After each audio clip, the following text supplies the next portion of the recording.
Bonjour à tous, nous allons traiter dans cette vidéo le marché mondial du café. Voici la problématique: en quoi le marché mondial du café est-il le reflet de l'interdépendance et de la hiérarchisation des espaces dans la mondialisation? Tout d'abord, grand 1, la géographie du café, et intéressons-nous tout d'abord, petit 1, à la production de café. Dans le monde, deux variétés de café sont produites, l'arabica et le robusta. Elles se différencient sur la concentration de caféine et elles exigent toutes deux des conditions particulières sur le plan des sols et du climat. Si on regarde maintenant la structure de la production, on va s'apercevoir qu'il y a une augmentation de la production depuis 2000, qui est aujourd'hui autour des 6 millions de tonnes par an, et c'est un secteur qui occupe 25 millions de producteurs ou de travailleurs dans le monde, bien sûr, hein, et surtout d'ailleurs dans de grandes exploitations. Petit 2, les pays producteurs de café. Alors, ces pays producteurs de café se situent principalement, sont tous des pays du Sud. C'est ce qu'on appelle, et vous le voyez sur la carte, la ceinture dorée, hein, qui correspond donc à ces pays producteurs de café. Si on regarde un petit peu plus en avant, on va s'apercevoir que c'est bien sûr la zone intertropicale du fait des conditions qu'il faut pour le café, et également il y a une gradation, il y a une hiérarchie dans le commerce du café. L'Amérique latine produit 70% de la production mondiale de café, hein, dont le Brésil bien entendu qui est le premier producteur de café, l'Asie 20%, en Asie c'est le Vietnam qui est le deuxième producteur du monde, et l'Afrique produit 10% du total mondial de café.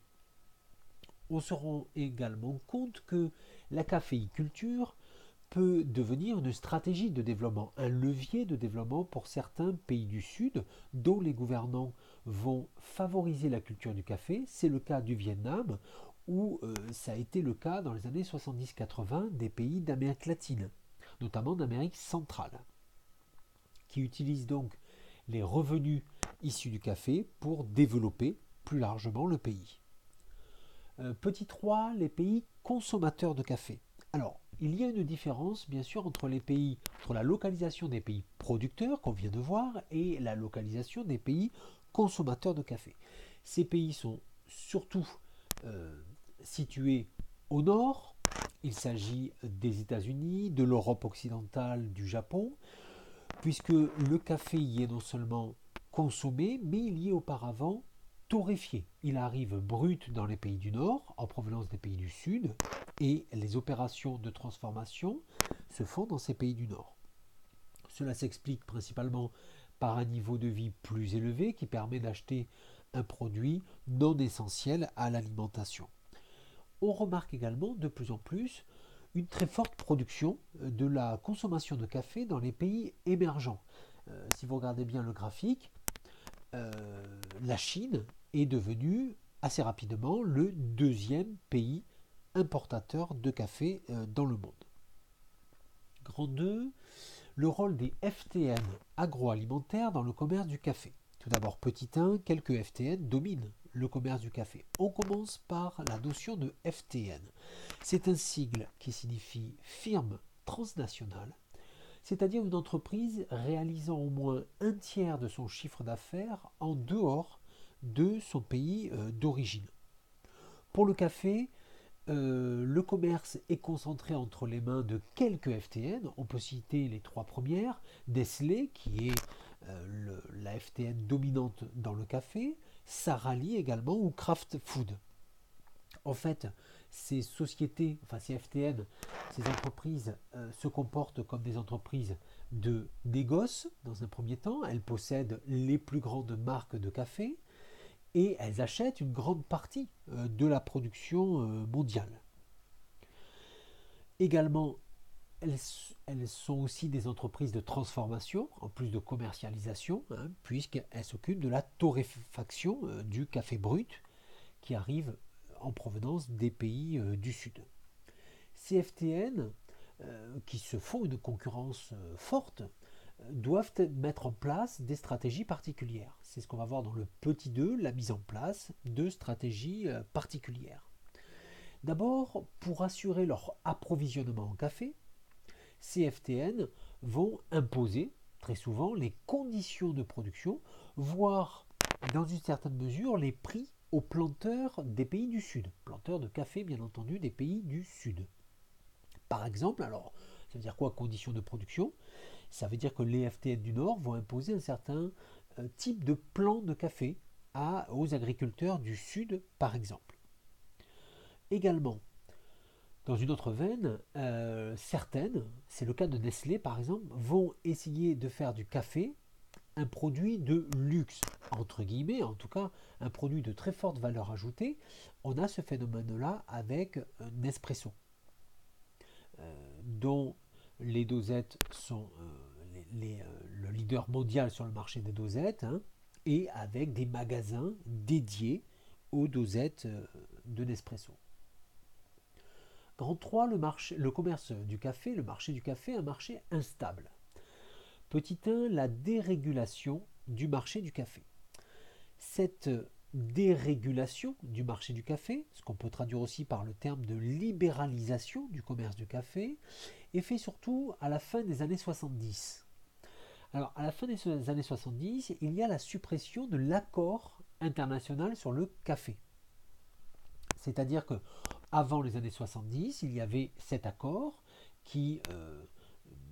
auquel participaient les pays producteurs de café et qui fixait un certain prix de café.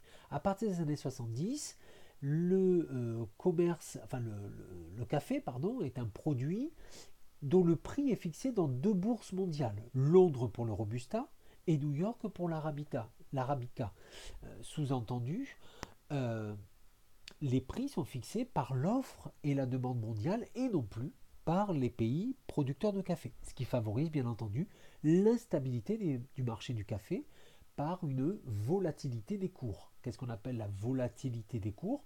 C'est le fait que le prix du café brut, qu'il soit le Robusta ou l'Arabica, varie de minute en minute, d'heure en heure, de jour en jour, hein, dans les grandes bourses mondiales. Alors, ça a quand même une conséquence, c'est que du coup les producteurs de café n'ont pas la main sur le prix de revient du café. On peut étudier donc petit 2, réguler le marché du café, pour l'interrogation, est-ce que c'est vraiment possible? D'abord, les pays producteurs n'ont pas la pleine maîtrise des cours du café, je viens de le signaler. Seuls 15% du prix payé par les consommateurs du Nord revient en fait aux producteurs dans le commerce dit classique. Et donc, il y a plusieurs voies, plusieurs tentatives de régulation de ce marché du café.